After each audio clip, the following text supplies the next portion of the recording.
Good morning, everybody. Kurt Risch here, and thanks for joining me on The One Shepherd. So, today we are continuing with our reading of the New Testament with the book of Philemon, the introduction. Under Roman law, a slave who ran away from his master could face the death penalty.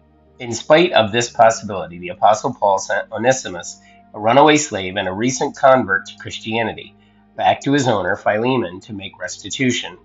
The epistle to Philemon is Paul's plea that Onesimus no longer be viewed as a runaway slave, but rather as a beloved brother. Obedience to these requests would require forgiveness and restoration, actions which no other slave owner would have to contemplate in the ancient world. But Christians were called to a higher calling, one that contradicted the expectations of the culture at large. While the world pursued power and glory, Christians were to pursue the way of the cross, the way of forgiveness, servanthood, suffering, and love. About the author and date. 3 times in this book, Paul identifies himself as its author. The vocabulary and style are clearly his, for many of the phrases in this letter are found in Paul's other letters.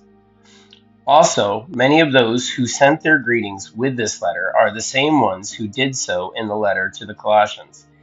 This fact indicates the close relationship between the two letters. Paul was a prisoner when he wrote this epistle, but his location is uncertain. 3 possibilities have been suggested: Ephesus, Caesarea, and Rome. But most hold that Paul wrote this letter during the first Roman imprisonment around AD 60, along with the other prison epistles, Ephesians, Philippians, and Colossians. The greeting and the content of the letter indicate that Philemon is the intended recipient. Philemon was a slave owner whose home served as the meeting place for a local church. Philemon probably lived in Colossus, a city in Roman province of Asia Minor. He was a convert to Christianity as a result of Paul's ministry, possibly during the apostles' stay in Ephesus. Apphia was probably his wife, and Archippus may have been his son, possibly serving at this time as the pastor of the church that met in Philemon's house. Philemon owned a slave named Onesimus, a common name for slaves in that period. Onesimus ran away and had apparently stolen something from his master. Having fled to Rome, the escaped slave providentially came into contact with Paul, became a Christian, and remained with the apostle for some time, serving him in prison. However, restoration and restitution needed to be made. It was agreed that Onesimus would return to Philemon, even though this could result in the former's death. Paul wrote a letter to his friend Philemon, pleading the cause of Onesimus. At the same time, he wrote a letter to the church at Colossus and sent it with Tychicus. The New Testament does not reveal what finally happened to Onesimus. Some have taken him to be the Onesimus who eventually became the bishop of Ephesus, mentioned by Ignatius in the early 2nd century. Slavery in the ancient world. To recognize the significance of this letter, it is essential to understand that slavery as it existed in the 1st century. At that time, the slave-master relationship was common as the employee-employer relationship is today. Onesimus was a runaway Roman slave.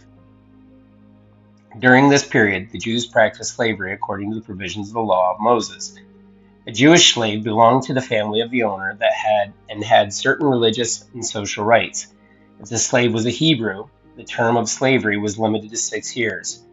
Jeremiah had warned that permanent slavery would bring about divine disfavor. But even if a slave was a Gentile, the owner's power was limited by Jewish law.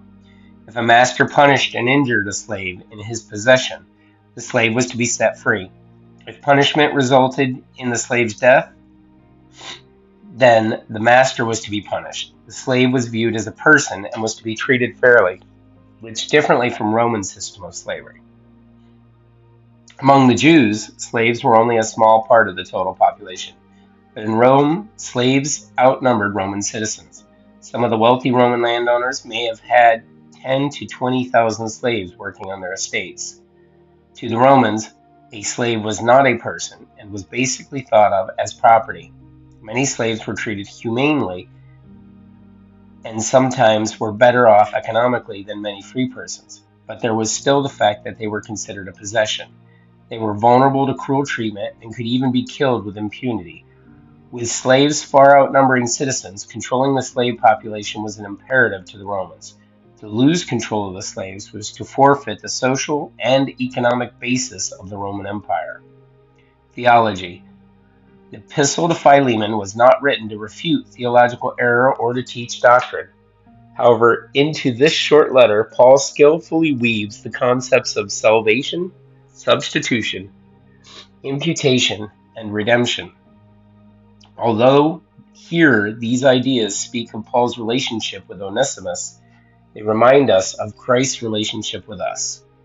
We were once slaves to sin, but Christ redeemed us from our awful fate, death. This letter is basically an earnest plea for Christian love that would confront the cruelty and hatred embodied in the cultural institutions of the day. Paul commends Philemon for already expressing that type of love. But to ensure that this love would be shown to Onesimus, Paul offers to pay Onesimus's debt. Paul's love for Onesimus went beyond mere words. He was willing to give out his own property to guarantee the slave's well-being. We see a brief outline of Paul's missionary journeys. Then Christ in the Scriptures. Onesimus, the new convert, has become a new creature in Christ and has become extremely valuable to Paul. But both of them know that Onesimus has a moral obligation as a Christian to return to Philemon. It is what Paul pens in this passionate letter that the ex-slave will personally carry to Philemon, where we see Jesus in this book.